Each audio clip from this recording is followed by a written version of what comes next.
he should be dragged to the basement, his head screwed into a shop vise, and then he should be hit on the head with a hammer until he gets his sense back. Much too harmless, much too harmless. He should have his clothes torn off. He should have his clothes torn off his body. He should be stretched out on the fence, you know, the picket kind with the sharp edges, then whipped with barbed wire till his flesh falls off his skeleton. Much too harmless. He should have his balls nailed to the kitchen table. Much too harmless. I would shove those long shish kebab sticks in his ears, pull out his tongue, bang his head on the pavement, and then he'd have to lick up the entire street until he suffocates from his own vomit. That is exactly what should happen to those bastards who don't sweep their sidewalk on Saturdays. That's the least that should happen to such a son of a bitch. Everything okay with you boys? Yeah, sure, no problem. Okay then, time to shove off. Have a good weekend, everybody. Say hello to your wife. You asshole. One of these days, I'll run my lawnmower over your fuckface, and then I will tear up your ass with my hedge clippers. Better believe it, you son of a bitch. Bei dir geht's Treppenhaus nicht mehr ganz auf die Dachstub.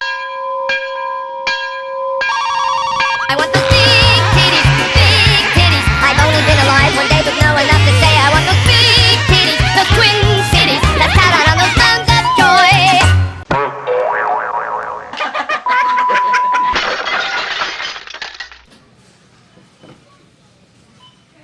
Rita? Yes? Do you have a moment? Yes, Helga. I'm not busy at all. Say, Rita, did you see that movie on the porn channel with that porn star? Which one? The one you like so much. You mean the one with the hairy ass? The wide shoulders? I mean the one where the two guys went down the street together and that hooker with the wobbly titties? And then the priest turned out to be... What priest? The priest was an undercover cop. There was no undercover cop. The cop was really in love with the hooker, and then the pimp joined in and they had a three-way. No, Rita, I'm talking about the one where all the bellboys in a luxury hotel worked with just a bow tie around their neck. Where the nymphomaniac had cocaine hidden in her pussy? What pussy? You got that mixed up with the one with the topless meter maid in the Berlin Wall.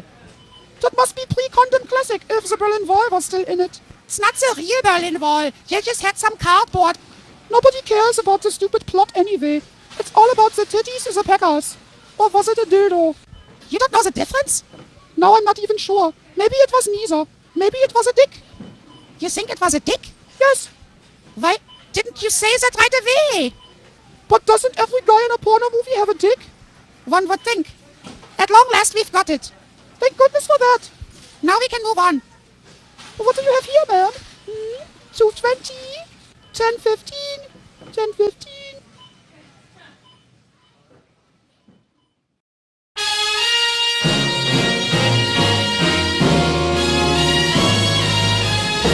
How's Mom doing? Oh, well, you know how people do. So, tell me about New York. Did you have a good time in New York?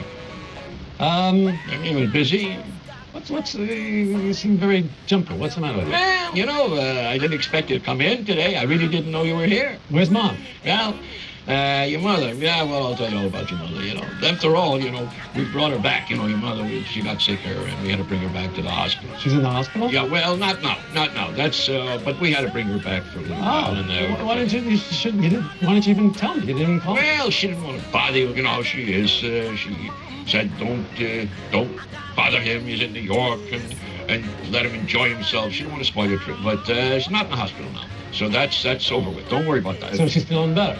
Well, in a way. She did warn me. She said, if anything happens to me, don't bother Larry, because he's in New York and wants to enjoy. So then, after a day or two, nobody goes on forever and ever and ever, and I'm not going to go on. She died? Yeah. Dead. She's dead. And she didn't want me to bother. Where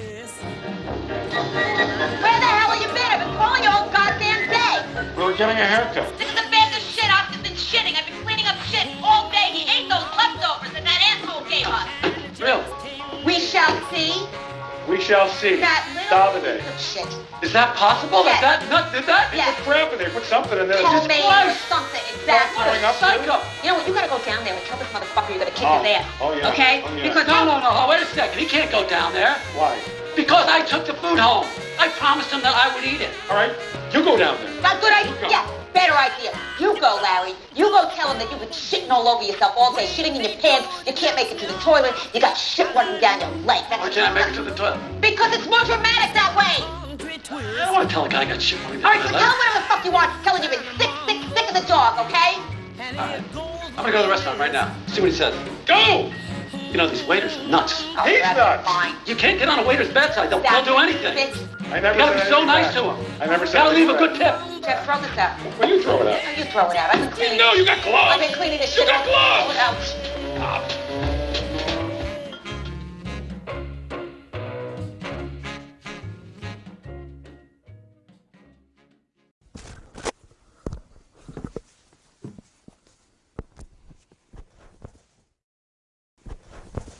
Who are you talking to? Because you're always talking to her. What? I was being serious. Morning, Mrs. Seamus. I had such an odd dream last night, and it was all about you. I dreamt you were walking through some sort of a park or a garden, and then this humongous bird came swooping over the grass and lifted you up by your bra strap. I see you flying over the whole New York skyline in the bird's mouth, and I notice that the bra strap is tearing and you're about to fall. And just as I'm trying to rush over to catch you, you come falling right into the lap of Rudolph Giuliani. I told him, "You're a wonderful man for saving my daughter."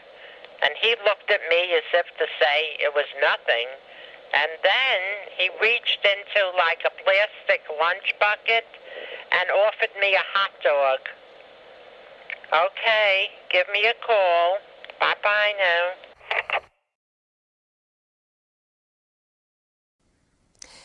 Good morning, welcome to Anglia News.